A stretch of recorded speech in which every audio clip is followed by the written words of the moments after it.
One of the values that are stated in the mission statement of Bahrdar University. So this is one type of discourse on a contemporary issue about media changes or dynamics in Ethiopia. Yeah, we prepared this workshop because now we are in a place where the media is highly engaged in a new era of free expression, because this was not the case some months ago, some 6 or 7 months ago. But this is not a guarantee just to leave the media to, to report whatever they like, because they have to also take some responsibility with the reporting. If not, this may be hazardous and very dangerous. Ethnic tension may arise, some violations. Even now we are witnessing some violations and ethnic tensions in various places. And the media, where the media has to stand, okay, how to approach these things. So the Ethiopian media is actually in a flux, it is in change. But this change must be managed in a certain way that the media practitioners and media owners and scholars in the universities has to come and discuss together. That's our main intention, because we couldn't keep silent while the media is going somehow in the wrong way, or if to go in the right way. We have to appreciate, and we have to we are the stakeholders in the media landscape of Ethiopia. We have to be, and that's why we prepared this workshop, so that we can have this type of workshops even in the future, and to indicate or suggest the type of model we need to follow, and to suggest how media ethics and journalistic standards can be improved, because it has media been and local concerns. violated. I had no idea what this workshop would be or the title of the workshop, but I do notice the word flux, change, transition. And much of what we have been talking about in this past week really has to do with the fact of global media today being in a state of change, not just in Ethiopia, but elsewhere as well. And so when we teach journalism, I think whether that be at the bachelor level or the master's level or the PhD level, there is something to note concerning changes that are recent and that also play into the fact of journalism institutions being established institutions, established organizations. So what I've said is that I would like to reflect a bit on media changes such as these, with a particular focus on journalism education, because it all comes back, I think, to us as educators as well, how these changes affect the way we think about education and the agendas that we have in terms of journalism education. So the question for me in journalism education is essentially that global media, global information flows and global communication affect the very notion we have of knowledge, how we acquire knowledge, the roles and the status of programs, how we in essence deal with education at, I think, a very fundamental level. So journalism education, in other words. If we look at how journalism locally, being, for instance, in Ethiopia, or could that be at my own place, my own country, Norway, how it's being affected.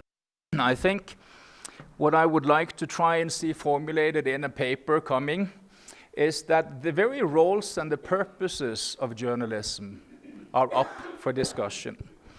The various ways that global technologies put pressures on journalism and kind of change the institutional formats of journalism. The critical issues that faces journalism as an institution in your country at this time is a particularly relevant, I think, comment, considering everything that's happened just in the last 10 months. With the change in your government, questions having to do with freedom, questions having to do with well-being, economic growth, all of these questions come into the, I think, bigger picture of how we envisage journalism education in the future. The workshop has been used as a platform for researchers to present their findings regarding the Ethiopian media. Dr. Mulatu Alamayu is an invited participant who presents his work on political economy theory in understanding the current media in Ethiopia. The economics mostly influence politics in the Western context, but in our context, the politics influence the economy and the other aspects. People consume media contents. Most of the time, the politicians want to go to the media institutions in order to send their own agendas, their own point of views, because it is a technique that to approach lots of people in a very short period of time. Not only addressing the issues to the large public, but also the media themselves have the power to explain political ideas, political agendas from their point of view. So the politics is influenced by the media, not only by addressing lots of issues in a very short period of time, but also setting some forms of agendas to the public. In relation to the economy, they also stated 2 points. The first one, there is a reciprocal, we can call it reciprocal agreement or reciprocal approach between the media organizations as well as the business owners. Mostly, when we say media, mostly we can say commercial media, they are organized or established by business owners.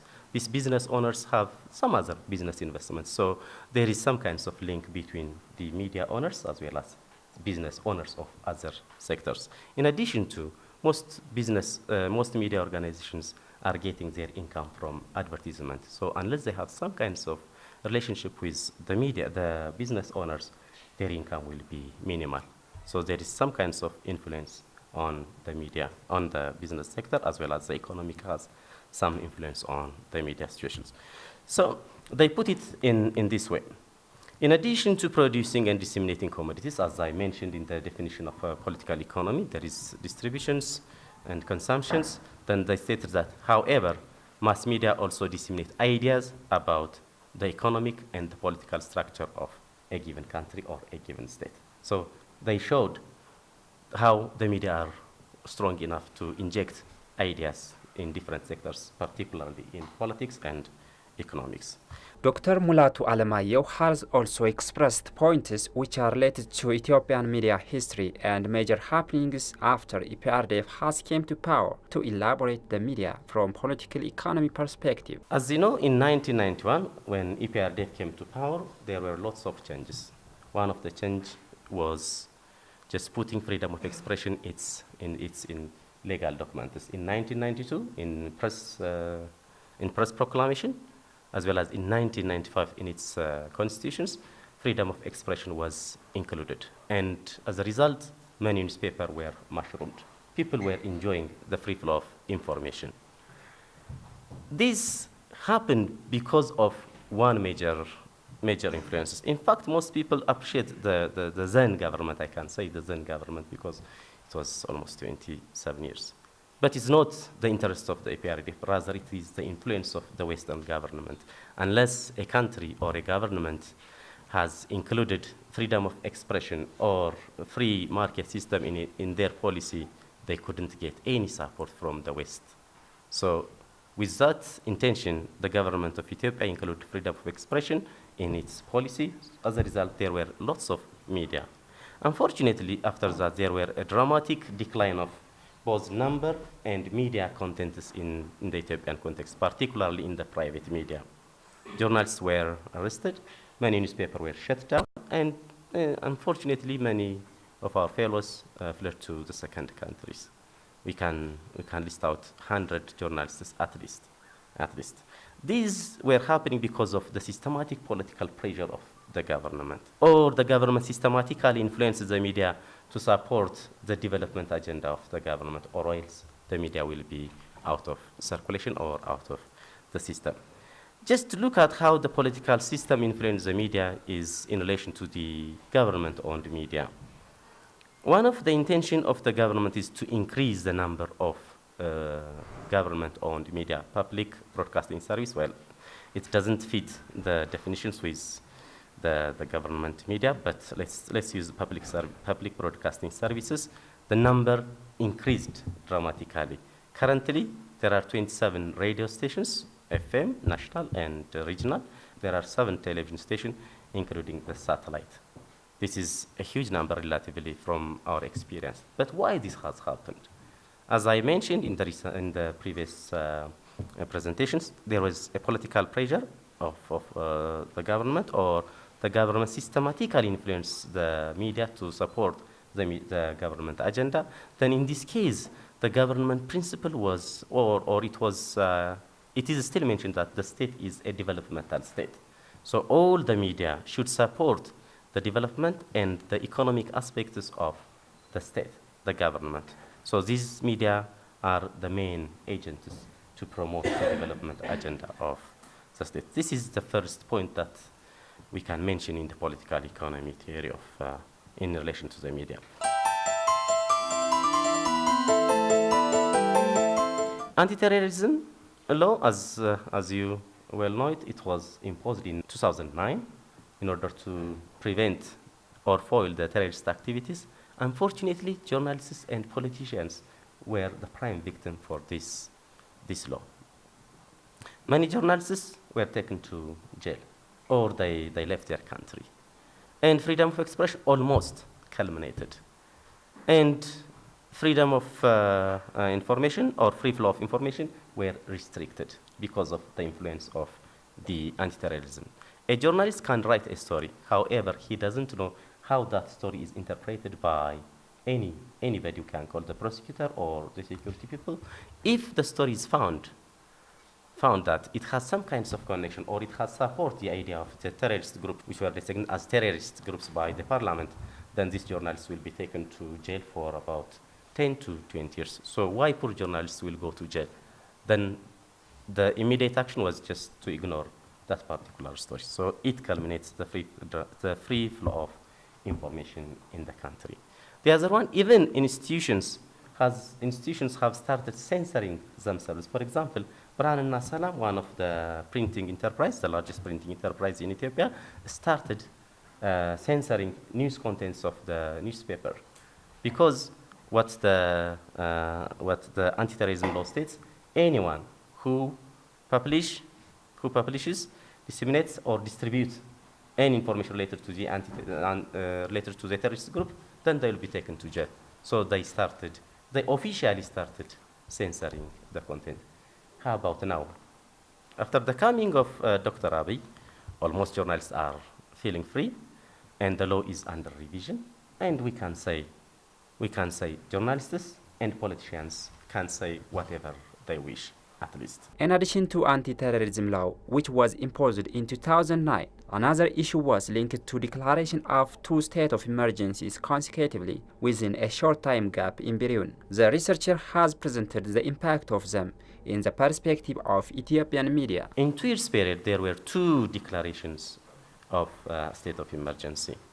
It's okay, they can declare. However, its impact was vividly seen in the media context. The journalists were almost stopped disseminating information.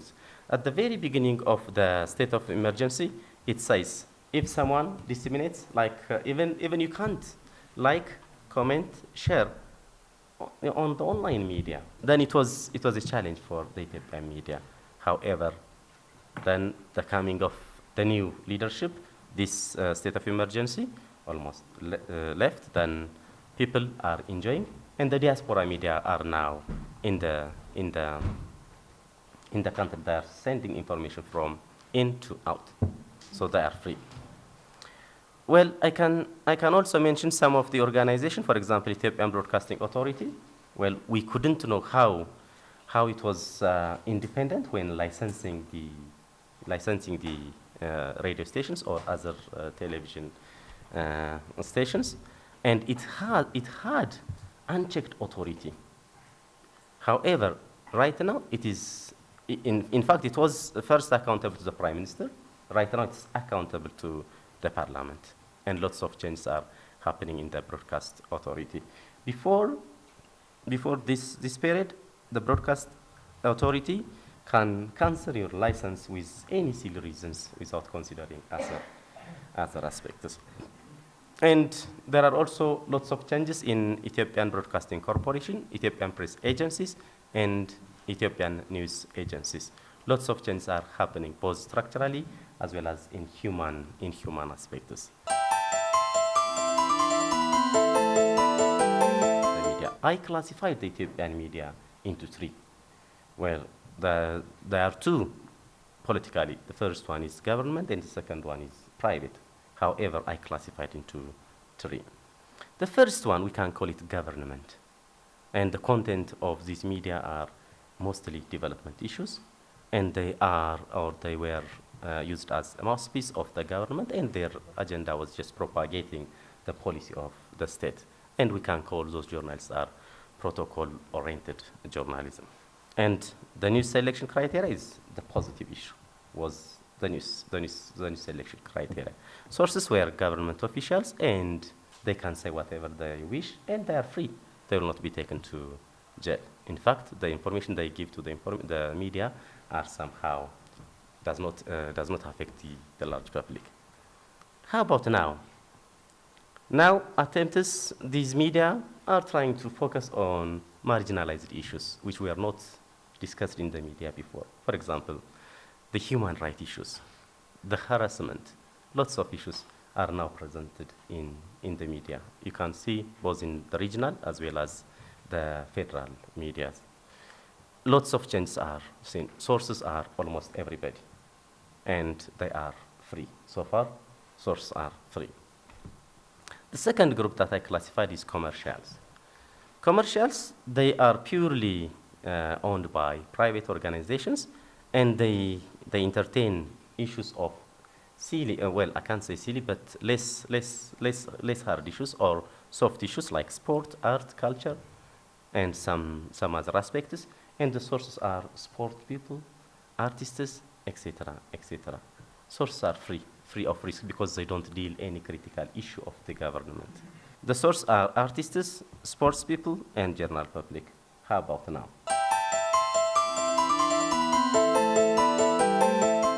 These commercial media are slightly changing their intention. At least, in addition to entertaining issues of entertainment, art, and sport, they start to deal with sensitive issues, hard issues, and they invite some politicians, activists. That means they are becoming to the center of the political issues. The third one is independent. In fact, it's difficult to describe media independent in the Ethiopian context, but let's say independent media. This one, before the new changes in the country, newspaper or some media organization can report some critical issues. If they don't report, they will avoid that issue if it is very sensitive. Or they will report critically because they were a tactical alliance of the government. There were lots of media organizations which were reporting issues very critically. And there are other newspapers like Fetih, Medar, and Addis. They try to report it, then they will face the consequence. And now we couldn't see this newspaper anymore in the Ethiopian market. Report it, face it, then you'll know the consequences. And sources were neutral sources, opposition parties, and some other experts. If they have very critical issues, they want to be anonymized. Then what's happening right now in this group? The first one, this group are becoming the supporter of the change, part of the synergy. Then they support the strategy of the government. They still report critically as they used to, and everybody is the source of information, and still the sources are free. These three can show how the ownership and the content are influenced by the political situation of a given country. Look, these people, Anania Sori, he was a journalist as well as a politician, Dr. Marara Gudina and Bakala Garba, they were active or ardent opponents of the government, and they didn't get any chance, I can say any chance, in the media. If they got the chance, either their ideas might be manipulated or their idea might be ignored. But now, because of the changes, even Marara Gudina is one of the members of the Ethiopian television board member. Look the change. His ideas were ignored so many times, but now he's part of the change. Although Dr. Mulatu has pointed the advancement of Ethiopian media on different issues, he has shown limitations. The diaspora media are now allowed to work in Ethiopia. and almost blocked websites can be accessed right now.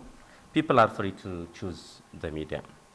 And in order to, the sources are, well, as I mentioned repeatedly, those are, well, before government officials or affiliated groups were the main source of information, but now people, as long as they have good ideas, they can access the media or they can entertain their views on the media. The overall context in the current media is, in Ethiopia, is a reflection of the political economy of the media.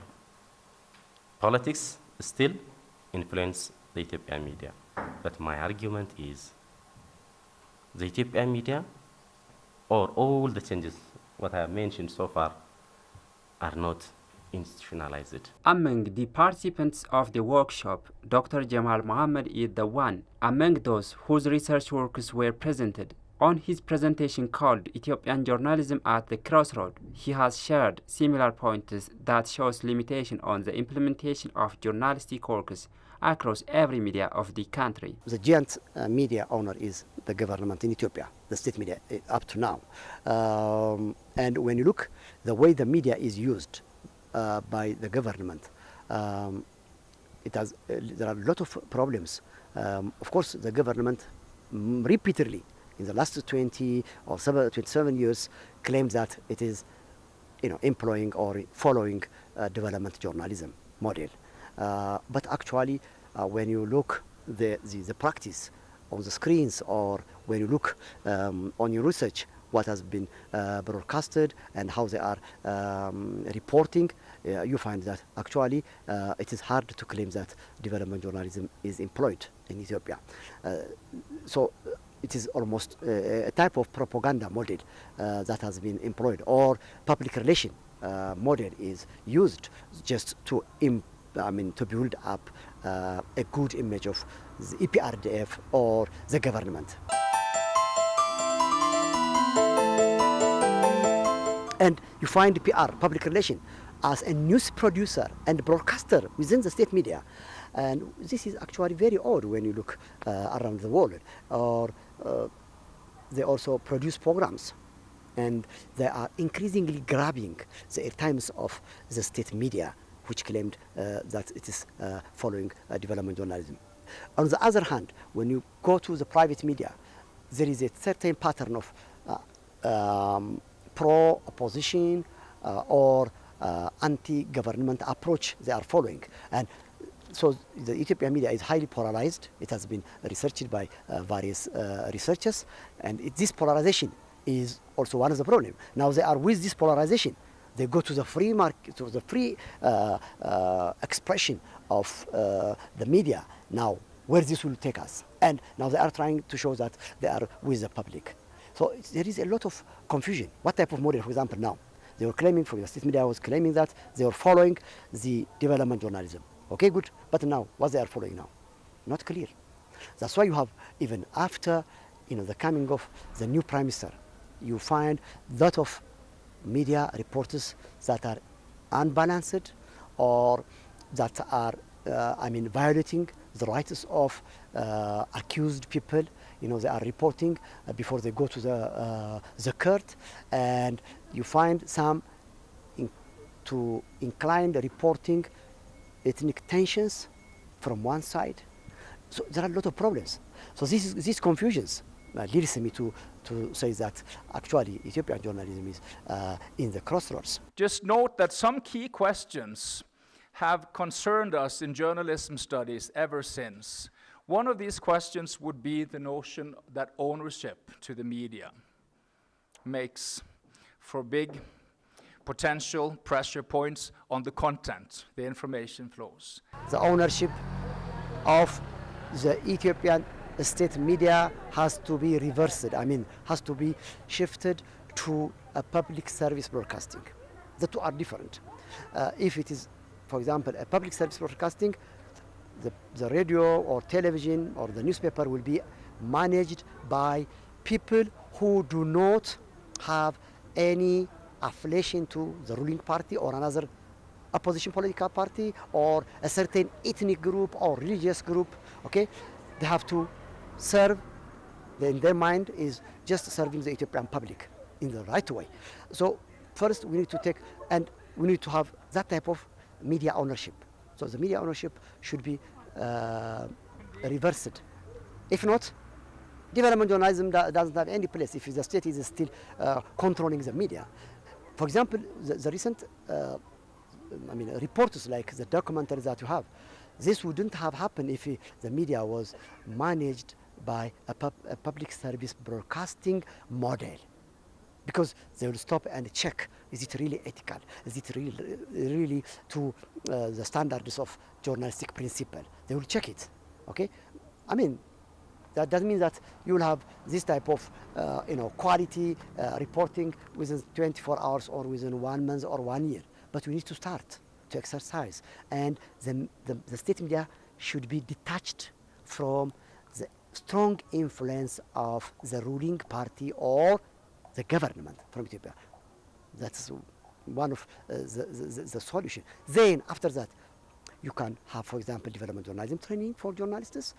Social responsibility model can be also used at the same time, so that the media can serve the Ethiopian people for their development, not serve just one single political party or just the current government. There were some points which were raised in the workshop regarding internet and its influence on the flow of information and ownership in which a media content can be selected and reported. The one thing that I think happens that overrides everything else is the coming of the internet. One of them is that journalism today, including Ethiopian journalism, is networked. It's networked in a way that it has not been to this extent before. Does that matter? Does that matter for journalists? Does it matter for journalism education? The networked mode of journalistic collaboration is not new. We have talked about media networks for a long time, but the extent of networking, the depth of networking as a consequence of what the internet enables is new. It's qualitatively new. So that would be one of the themes I would like for us to maybe address. The aspect of networking, to me, is kind of key to how we think about journalism education and maybe rethinking the curriculum in journalism education. The other one is convergence.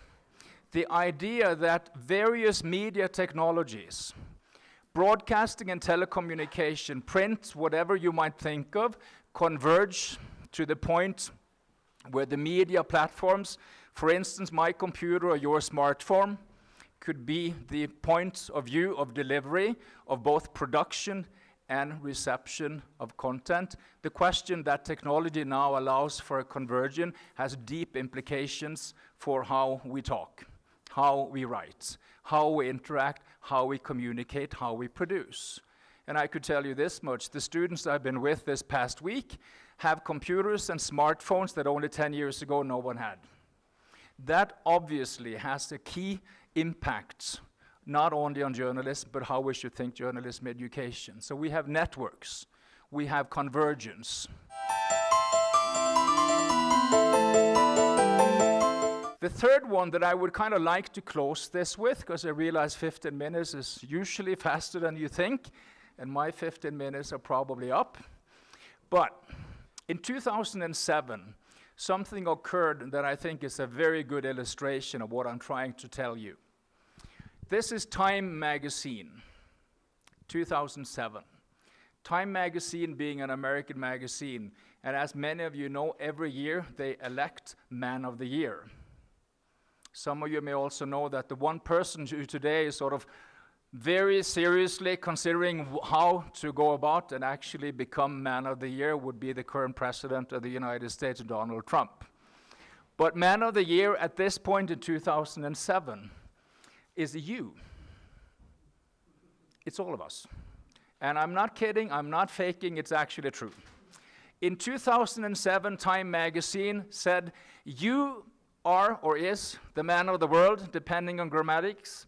You control the information age. Welcome to your world. That the media richness, the networks, and the converged technologies really put much more of the informational power in the hands of users. It puts it in the hands of audiences. it puts it in the hands of groups, social movements, political parties, or what it is. But I think it's actually crucial in terms of thinking through the basics of journalism education too, that it fundamentally changes the institutional relationships and the potential power relationships that we bring in to our studies, into our conversations with students.